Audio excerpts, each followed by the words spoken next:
আমি যেমনটি আপনি জানাচ্ছিলেন, ইতিমধ্যে 11 দলীয় জোটের যে প্রার্থী খেলাফত মজলিসের বাংলাদেশ খেলাফত মজলিসের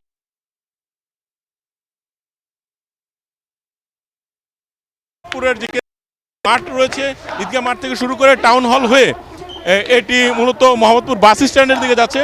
আমি দেখানোর চেষ্টা করব, সামনে গাড়িতে মামুনুল হককে দেখা যাচ্ছে। এখানে তার কর্মী সমর্থক সহ 11 দলীয় যে জোটের নেতাকর্মীরা এখানে প্রচারণা চালাচ্ছেন, প্রার্থীর পক্ষে ভোট চাচ্ছেন। একটু আগেই যেমনটি আপনি জানাচ্ছিলেন যে এখানে একটি নির্বাচনী জনসভা হয়েছে। জনসভায় এনসিপির আহ্বায়ক নাহিদ ইসলাম এবং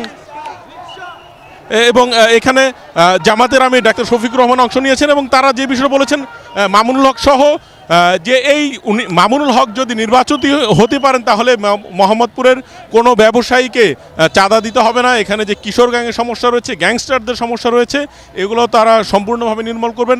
এখানে যে মাদকের আখড়া রয়েছে কিংবা মোহাম্মদপুরে অন্যান্য এলাকার মানুষ যে আসতে ভয় পায়, এই বিষয়টি উনি নিরাপত্তা বিধান করার চেষ্টা করবেন। এছাড়া জামাতের আমির যে বিষয়টা বলেছেন যে নির্বাচন কমিশন ইলেকশন ইঞ্জিনিয়ারিং করার চেষ্টা করছে। সরকারের যে আমলা রয়েছে, সচিব রয়েছে, তারা একটি দলের প্রার্থীর পক্ষে তারা ভূমিকা রাখার চেষ্টা করছেন এবং সার্বিকভাবে এখানে সরকার এবং নির্বাচন কমিশনের পক্ষপাতিত্বের বিষয়টি অভিযোগ করছেন এবং একটি রাজনৈতিক দল চোরাই পথে ক্ষমতায় যেতে চায় এমনটি অভিযোগ করেছেন জামায়াতের আমির।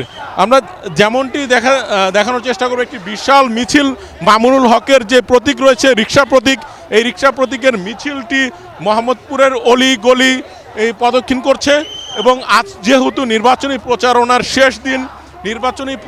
শেষ দিনে আগামীকালকে থেকে যেহেতু প্রচারণা চালানো যাবে না আনুষ্ঠানিকভাবে, তাই আজকে একটি বিশাল মিছিল এবং অনেকগুলো এলাকা কাভার করার জন্য মামুনুল হক এমনটি প্রস্তুতি নিয়েছেন এবং এখানে যারা কর্মী সমর্থকরা রয়েছেন তারা সার্বিকভাবে ভোটারদের দ্বারে দ্বারে যাচ্ছেন এবং ভোট কেন্দ্র পাহারা দেওয়ার জন্য সার্বিকভাবে প্রস্তুতি নিচ্ছেন।